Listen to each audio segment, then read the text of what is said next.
Hello hi അസ്സലാമു അലൈക്കും. സിയാസ് വ്ലോഗിലേക്ക് ഏവർക്കും സ്വാഗതം.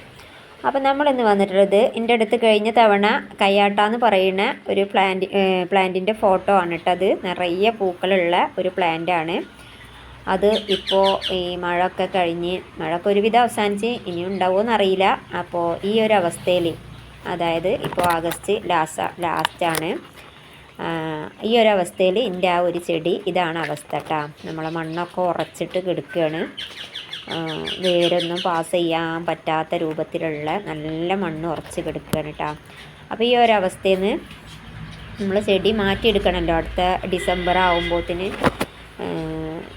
നവംബർ ഡിസംബർ ആകുമ്പോഴത്തിന് ഇതിൽ പൂക്കൾ വരണമെന്നുണ്ടെങ്കിൽ നമ്മൾ ഇതിനുള്ള കാര്യങ്ങൾ ചെയ്ത് കൊടുത്താൽ മാത്രമേ വരുള്ളൂ.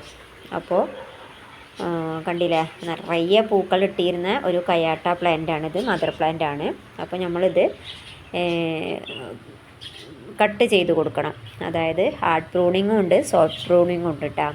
അപ്പോൾ അതിൽ ഞാനിത് ചെയ്യുന്നത് ഒരുവിധം ഹാർഡ് പ്രൂണിങ് ആയിട്ട് തന്നെയാണ് ചെയ്യുന്നത്. അപ്പോൾ ഇതെങ്ങനെയാണെന്നുള്ളതൊന്ന് നോക്കാം നമുക്ക്. ഇതിൻ്റെ ശിഖരങ്ങളൊക്കെ ഞാൻ വെട്ടിയിട്ടിട്ട് കേട്ടോ, ചെറിയ ചെറിയ കമ്പുകളാക്കിയിട്ടാണ് മുറിക്കുന്നത്. ഇത് വേര് പിടിപ്പിച്ചിട്ട് ഞാൻ ഒരുപാട് തവണ സെയിൽ നടത്തിയിട്ടുണ്ട്. ഈ ഒരു പ്ലാന്റ് എൻ്റെ അടുത്ത് വാങ്ങിച്ചവരൊക്കെ ഉണ്ടാവും. അപ്പോൾ അവരുടെയൊക്കെ പ്ലാന്റിൻ്റെ അവസ്ഥ എന്താണെന്നുള്ളത് അറിയില്ല. പൂവിട്ടിരുന്നോ എന്തായി അവസ്ഥ എന്നുള്ളതൊന്നും അറിയില്ല. വാങ്ങിച്ചവരൊക്കെ ഒന്ന് കമൻറ്റിലൂടെ റിപ്ലൈ തരിക കേട്ടോ. പിന്നെ ഇങ്ങനെയുള്ള വീഡിയോകൾ കാണണമെന്നുണ്ടെങ്കിൽ വീഡിയോ സബ്സ്ക്രൈബ് ചെയ്തിട്ട് കാണട്ടെ. അപ്പോഴേ നിങ്ങളെ ഫോണിൽ നോട്ടിഫിക്കേഷൻ വരുള്ളൂ. പിന്നെ വീഡിയോ ഇഷ്ടപ്പെടുകയാണെന്നുണ്ടെങ്കിൽ ഒന്ന് ലൈക്ക് ചെയ്യുക, മറ്റുള്ളവർക്കൊന്ന് ഷെയറും കൂടെ ചെയ്ത് കൊടുക്കുക കേട്ടോ. അതേപോലെ മുഴുവനും കമ്പുകൾ വെട്ടിയിട്ടുണ്ട്. ഞാൻ കത്രിക പോയി നോക്കിയപ്പോൾ കത്രിക കാണാനില്ല. അതാണ് ഞാൻ ഈ ഒരു കട്ടിങ് കൊണ്ട് കട്ട് ചെയ്യുന്നത് കേട്ടോ.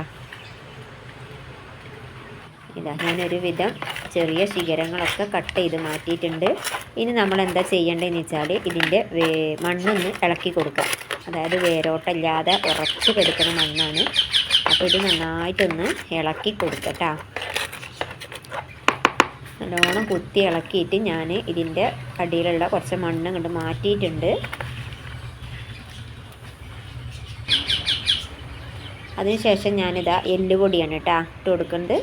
അത് കുറച്ച് വേരിൻ്റെ പ്ലാന്റിൻ്റെ തണ്ടിൻ്റെ അടുത്തല്ലാതെ കുറച്ച് വിട്ട് കുറച്ച് ദൂരത്തേക്ക് ഇട്ട് കൊടുക്കുക.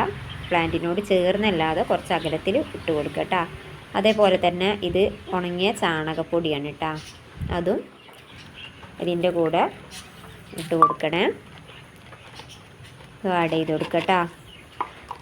എന്നിട്ട് ഞാൻ ആ മാറ്റി വെച്ച മണ്ണിന്ന് കുറച്ച് ഇതിൻ്റെ മേലെ ഒന്ന് സെറ്റാക്കി കൊടുക്കുന്നുണ്ട്. ഒന്ന് മണ്ണിനോട് അഴുകി ചേരാൻ വേണ്ടിയിട്ടാണ് കേട്ടോ അത്. അല്ലെങ്കിൽ നമ്മൾ വെള്ളം ഒഴിച്ചിട്ടുണ്ടെന്നുണ്ടെങ്കിൽ ഉണങ്ങിയ ചാണകം ഇങ്ങനെ എന്താ പറയുക മേലെ തന്നെ ഇങ്ങനെ പൊങ്ങി നിൽക്കും.